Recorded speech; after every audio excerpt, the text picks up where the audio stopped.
கண்ணு கவனிடா கண்ணு. பயிற்சி 4.1ல 8வது கணக்கு. ஏ அணி கொடுத்துருக்காங்க. முதல் கேள்வி என்ன? அணியின் வரிசையை காண்க.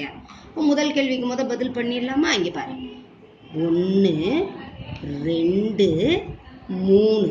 அப்ப எத்தனை நிறை இருக்குதுடா கண்ணு? 3 நிறை. எத்தனை நிரல்மா? 1 2 3 4. இது முதல் கேள்விக்கு பதில். அணியின் வரிசை, அணியினுடைய வரிசை என்ன? 3/4. அடுத்தது நல்லா கவனிடா கண்ணு. A24 மற்றும் A32 புரியுதா? A24 32 உறுப்புகள் என்னென்னு கேட்குறாங்க. உனக்கு ரொம்ப முடியாத குழந்தை நல்லா கவனி. இதை நீ இப்படி எழுதி கூட எழுது. A11 புரியுதாடா கண்ணு? இது எழுதிக்க வேணும்னா A11 A12 சொல்லுடா 13 A14. இப்ப முதல் நிரை முடிஞ்சிருச்சு, ஃபர்ஸ்ட் ரோ முடிஞ்சிருச்சு. அடுத்தது எந்த ரோ ஸ்டார்ட் ஆகுது? செகண்ட் ரோ ஸ்டார்ட் ஆகுது. First column. அப்ப என்ன வரணும்? A21 A22 A23 A24 A24 வந்துருச்சா? A24.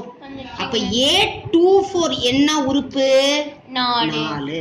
புரியுதா? ரெண்டாவதுல எழுதிக்கோ. A24 ஈக்குவல் டு என்ன? 4. இது எழுதாம டைரக்டா இதை எழுதி கண்டுபிடிக்கணும்னாலும் கண்டுபிடிக்கணும். உனக்கு புரிதலுக்காக தொடக்கத்துல இருந்து நான் எழுதுறேன். இங்க என்னடா கண்ணு எழுதணும்? இது 1 இது 2 இது என்னடாமா?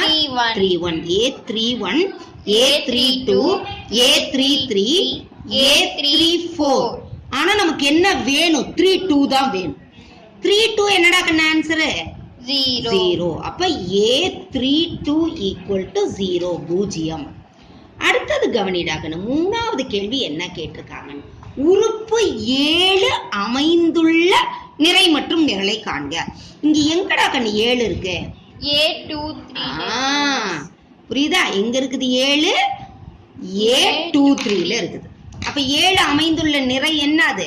நிறை மற்றும் நிரல் A23. புரியுதா கண்ணு? புரியுதா புரியலையா? அதனால நீ இந்த அணியை மறுபடி எழுதிக்கிட்டு இதெல்லாம் எழுதி செய். ரொம்ப முடியாத குழந்தைங்க, நீ எழுதி பொறுமையா கண்டுபிடிச்சு செய், தப்பே கிடையாது. சரியாடா கண்ணு? தெரிஞ்சவங்க டைரக்டா ஆன்சர் எழுதிக்கூடாது.